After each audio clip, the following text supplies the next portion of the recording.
Furniture വിപണന രംഗത്ത് 13 വർഷത്തിലധികം നിലമ്പൂരിൽ പുതുമയുടെ പ്രൗഢ വിസ്മയം ഒരുക്കിക്കൊണ്ട് വിശ്വസ്തയോടെ പ്രവർത്തിച്ചു വരുന്ന new Rajdhani furniture Keerthippadi Nilambur.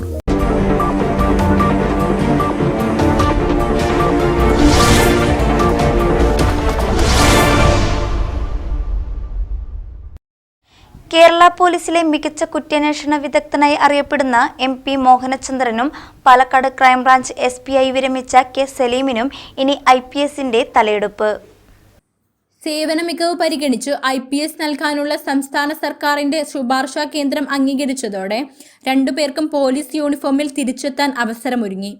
Ernakulam crime branch SP ആയിരിക്കെ കഴിഞ്ഞ നവംബറിലാണ് മോഹനചന്ദ്രൻ വിരമിച്ചത്.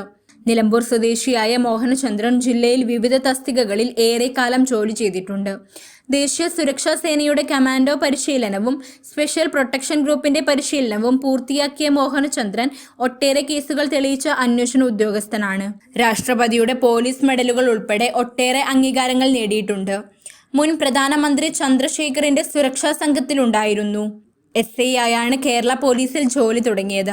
സംസ്ഥാനത്തെ ഞെട്ടിച്ച ബാങ്ക് കവർച്ച കേസുകളായ ചേലേമ്പ്ര, പെരിയ, തിരുനാവായ എന്നിവയിൽ പ്രതികളെ പിടികൂടുന്നതിൽ നിർണായക പങ്കുവഹിച്ചു. തിരൂരങ്ങാടി കൊടിഞ്ഞി പാത്തുമ്മക്കുട്ടി വധക്കേസ് പ്രതിയെയും സംഘത്തെയും UPയിൽ പോയി സാഹസികമായി പിടികൂടിയത് മോഹനചന്ദ്രന്റെ നേതൃത്വത്തിലാണ്. സംസ്ഥാനത്ത് ഏറെ ചർച്ചയായ നടിയെ ആക്രമിച്ച കേസിലെ അന്വേഷണ ഉദ്യോഗസ്ഥനെ അപായപ്പെടുത്താൻ ശ്രമിച്ച കേസിന്റെ അന്വേഷണ ഉദ്യോഗസ്ഥനായിരിക്കെയാണ് വിരമിച്ചത്. ഭാര്യ നിർമ്മല, മക്കൾ doctor Aparna, Nandana. K Saleem IPS പട്ടികയിൽ ഇടം നേടിയപ്പോൾ പരിഗണിക്കപ്പെട്ടത് സേവന മികവും കുറ്റാന്വേഷണത്തിലെ മിടുക്കും. നിലമ്പൂർ സ്വദേശിയായ സലീം കഴിഞ്ഞ മാർച്ചിലാണ് പോലീസിൽ നിന്ന് വിരമിച്ചത്. ഇന്ന് തിരുവനന്തപുരത്തെത്തി പുതിയ ചുമതലയേൽക്കും.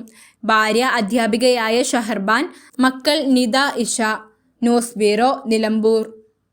നിലമ്പൂരിന്റെ ആതുര സേവന രംഗത്ത് ഡോക്ടർ കൃഷ്ണവേണിയുടെ നേതൃത്വത്തിലുള്ള പുതിയ മാനേജ്മെന്റിന്റെ കീഴിൽ അത്യാധുനിക സൗകര്യങ്ങളോടുകൂടി Devi Janani maternity and general hospital, Kaluthumkadavu, Nilambur.